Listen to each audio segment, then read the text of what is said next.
Welcome back, Chad Range, Jesse Finney. We are the Hit Squad, and we're tackling the Knuckle Junkies questions, and they always have some good ones for us. We also want to know what you have to say. You can hit us up on Twitter at HitSquad101ESPN. Facebook is /HitSquad101ESPN. You can get on there, follow us, ask questions, tell us where you're watching the fights, give your predictions of who you think will win or fights you'd like to see. And I tell you what, one of these questions, we're going to tackle that one, and I can't wait to get there. But we're going to start off.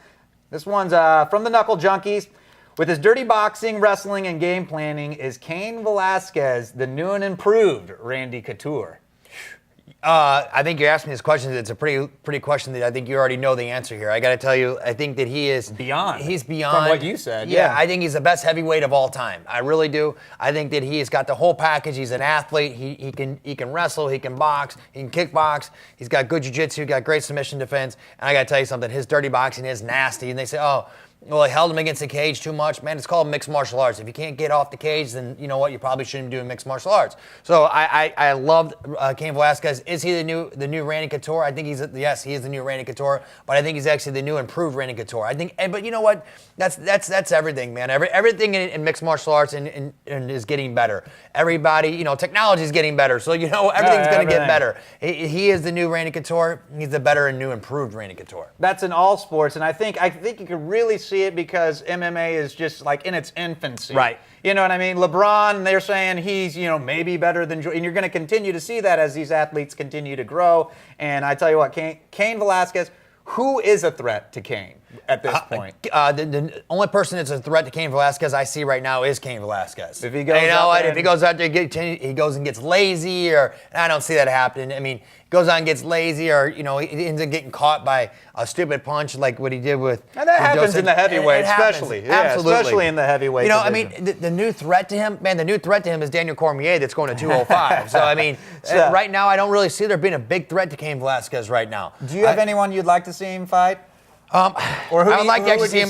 Honestly, next? I think a really good fight that people are not talking about is Travis Brown. I think that Travis Brown is probably the next biggest threat to Cain Velasquez right now. But I think that, you know what? Let the man heal up a little bit. Let the heavyweight division play out a little bit. And you know what? UFC knows how to create stars, so you watch. Absolutely. And someone will emerge because there's a lot of good heavyweights out there. Yeah, there's Josh Barnett. Let's see what happens with Josh Barnett and Travis Brown. That's a fight that I've been waiting to see. So I think when that shakes out, it'll be kind of becomes a little clearer. It will. Absolutely. Well, this one has your name written all over it. What are the biggest issues facing St. Louis MMA as far as fighters, promotions, and building a larger fan base to take the sport in locally and getting that sport to the next level?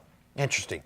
I think with fighters, I think that the fighters continue to do what you're doing, man. I mean, the fighters are doing great here in St. Louis. I think that they're doing what they need to do, and that's focus on themselves and getting to the bigger shows. I think that as far as what is the other question? The promotions, there's tons of issues. I could go on for days, but I mean, that seems first and foremost, I mean, you understand something. There's people that do this as a hobby, and there's people that do it for a business, and there's called operations. I mean, you could go on and on about promotions. Hey, listen, you know what? If you're going to do promotions, do them right. I say that all the time. You know what? But if you're going to be doing things and there's fights in the crowd and there's guys smoking and drinking, you know what?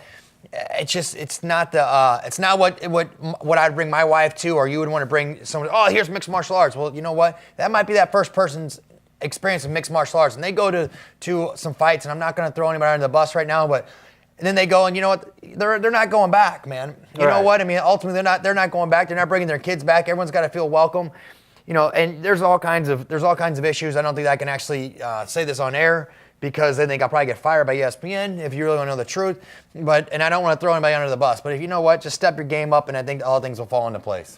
And really, as far as taking it to the next level, I don't see it getting any bigger unless we can get the UFC here. That would be I think our promotions are well done. They're done in, the casinos. I mean, we've had fights at the Scott Trade. I know Strikeforce, when it was around, it came here, had a great turnout. Right. There's a lot of fans here in St. Louis. I think that St. Louis fans are going to be very happy come 2014 with some things that are happening. I'll just leave it at that. And I think that ultimately, man, I mean, here's the thing. There's going to be some promotions that I know for a fact that are going to go bye-bye. And at the same time, listen, you know what, you can stop all the hate. You can either love it or hate it or whatever it may be. But at the same time, I mean, there's people that have been doing this for many years, and guess what? Those people have a track record, and those people are actually, it's called history repeats itself. They're gonna be here. You know what? If you're not on the train, you might as well jump on the train. And what train that may be, I don't know, nor do I care. Okay, but I can just tell you, like, listen, you can sit there and you can focus on the positive. You can sit there and you focus on the negative. But you know what? If you're gonna sit there and focus on the negative, you're gonna die in your negativity as well. But and you have a big dog in this fight without a doubt. But I would say, in your opinion, mixed martial arts. Oh, absolutely. St. Louis is doing really well. I mean, like everyone's saying, oh, tickets are hard to sell and everything's this and everything. No, they're not. If you're doing things right, no, they're not. I mean, like, we have a show December 7th at River City. There's less than like 140 tickets left out of 1,500 right now as we sit here and speak. So it's like, oh, tickets are so hard and they're so $20 tickets. Well, you're giving a $20 product. Okay, you know what? It's a $175 product that we're putting out at Shamrock FC. And guess what? We're getting $175. Okay, so you know what? If you're doing it right, people are going to pay for it. Not just cut and dry, man. But you know what? No one's going to spend the money that we're spending at Shamrock FC because we've been doing it for 16 years. Yep. You know, so it's like there's a lot of, and I understand this question's probably been asked for you to be asked to me, and I could go on and on about this, and I'm very passionate about it. So. Great question. I appreciate everything. That's good stuff. Yeah, absolutely. And you get what you pay for. I think that's you get what you pay for, man. And listen, that's life. Isn't that everything? That is everything in life. Absolutely, absolutely. I spent a lot of money on this T-shirt, and the Cardinals go to the World Series. Well, I've got my use out of it. You're getting your money's worth out of that. Yeah, I know. Yeah. 5 weeks in a row, buddy. Hey, you're gonna. I asked my wife. I'm like, you had that red and Cardinal shirt. Is it clean? What do you mean? They don't have detergent that costs enough to clean that thing at the end of the day. Hey, superstitious, buddy. We only got 2 more weeks. That's right, baby. Hey, wear it. Wear it and wear it. I don't mind it at all. Well, this is it here. We did touch on this, and but this is really just putting you on the spot. Who wins? Daniel Cormier, Alexander Gustafsson? I don't think you can go away from Daniel Cormier right now, but I got to tell you something. This is a matchup that I think is awesome matchup. Oh, and I applaud the UFC by making Daniel Cormier, and I'm the biggest Daniel Cormier fan out there, okay? But I applaud him to make them go through Alexander Gustafsson to get to John Jones. I think that's the way it should be. No. You just don't step into it, oh, bing, you're number one. Same thing they're talking about Ben Askren. If you get Ben Askren a contract, we'll let him out of our contract with the Bellator. You let him go fight George St. Pierre. I'm not letting him into our organization. It's going to be number one automatically. It doesn't happen that way. To answer your question, I think that Daniel Cormier wins this fight. I think it actually comes down to his wrestling. And I think that this is a hell of a fight. I think that Alexander Gustafsson is one of the most unknown fighters out there that poses a very strong matchup for DC. And man, you got a very tall man against a very short man. Yeah. But also, you know what controls fights, and it's usually the wrestling. So you know what, I'm going to go with Daniel Cormier on this one. Boy, yeah. And the interesting thing is that you think Gustafsson beat Jones. I do think Gustafsson beat Jones. I think he beat him 3 rounds to 2. So that's an interesting thing. And I mean, we'll be real on. We've said it before. We might be asking, who beats Glover Teixeira? Exactly. That might be the real question. It might be how does Daniel Cormier, compare to Glover Teixeira? Because that is going to be. Or Glover Teixeira against Gustafsson. Yeah, I mean, there's going to be some interesting. It's a good time to be an MMA fan. It's a great time in that weight division too. I just think you got some huge names, and like I say, DC. He's really busted onto the scene. He has, man. I mean, but you know what? When you get an Olympic wrestler that works at AKA and learns how to box and kickbox, I mean, that's a dangerous combo. He's got all the tools for sure. Well, an interesting thing Dana White said this past week, he said the UFC roster is too full, which means there could be a purge coming soon. What does that mean to the sport? And as fans of MMA, should we start supporting some of these smaller promotions like Bellator, World Series of Fighting, so on and so forth? Well, I'm going to start with the very back. Do I think you should support those promotions? Absolutely, 100% support those promotions, no matter what. A lot of good fighters. There's a lot of great fighters out of there. But you know what? UFC does one thing, or does a lot of things good. But the best thing they do is, man, they know how to market and advertise, and they know how to draw you in and suck you in. Okay, and I got to tell you something like. What do I think? Man, I think that they're going to continue just to cut guys, and you know what? Those guys are probably going to fall off to the other organizations. Yeah. And I think that. They say that the UFC's full. Yes, it is. The roster is full, but guess what? You know what? There's cuts every time in every fight. So there's going to continue to get new blood in there.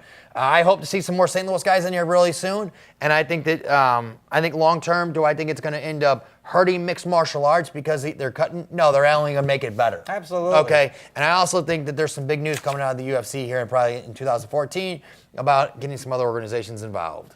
Well, and I think it adds pressure onto the fighter. I shouldn't say no one. There are very few names who know that if they don't go out there and they have 2 bad fights, that may be, you got someone knocking on the door at all times. Right. And, there are very few names out there, probably John Jones and Anderson Silva, those kind of guys. They can go out and lay an egg a couple times and people would be like, well, we'll keep them around. They're big names. Everyone else, it's like, if you're not producing, someone else will. Right. So it's a good thing. And the thing is when you get up to the big names out there right now, you know what? If UFC will want you to end up retiring, you retired, they're going to employ you. Half the reason they're employing you is because they don't want you to go to another promotion. Right. They also want to say thank you as Absolutely. well. I mean, but they don't want you going to another promotion and helping build that other promotion like Tito Ortiz and Rampage are doing with Bellator.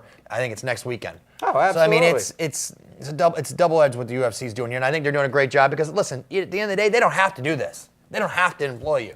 Okay, they don't have to do this. Okay, well, you could go to another promotion. Well, what's it done for the other promotions? Not a whole lot so far. So you don't see, so do you see a purge? Do you see it being like, okay, it's going to be like NFL where this is the roster. This is how many people the NFL employs. They're doing it right now. They have a number of how many they're going to employ because it's simple math, man. I mean, it's like it comes down to mathematics. And I just talked to someone with the UFC the other day. And there's so many guys that are injured right now. Oh, absolutely. They have to bring in other people, Yep. and that's where they come into a problem. Is if the other people are getting injured, they have to bring them in. Then they have to guarantee them fights. But guess what? These guys are having fights every week. For the most part. I mean, and the only way that I see this whole thing exploding is if Fox says, okay, our contract's null and void, we're done. Okay, this isn't working out for us, but it actually seems to be working out really well for Fox right now. So they're actually winning more fights. So, okay. So I don't see them trimming down the roster. Do you see going the other way and expanding the roster so they can fill these spots? Over the 2014, 2015, yes, they will happen. Interesting stuff. Well, that's great questions by the Knuckle Junkies. Always. You always sparks a good debate. Well, coming up, we're going to be shifting gears to take a look at the local scene. That's happening next on 101sports.com.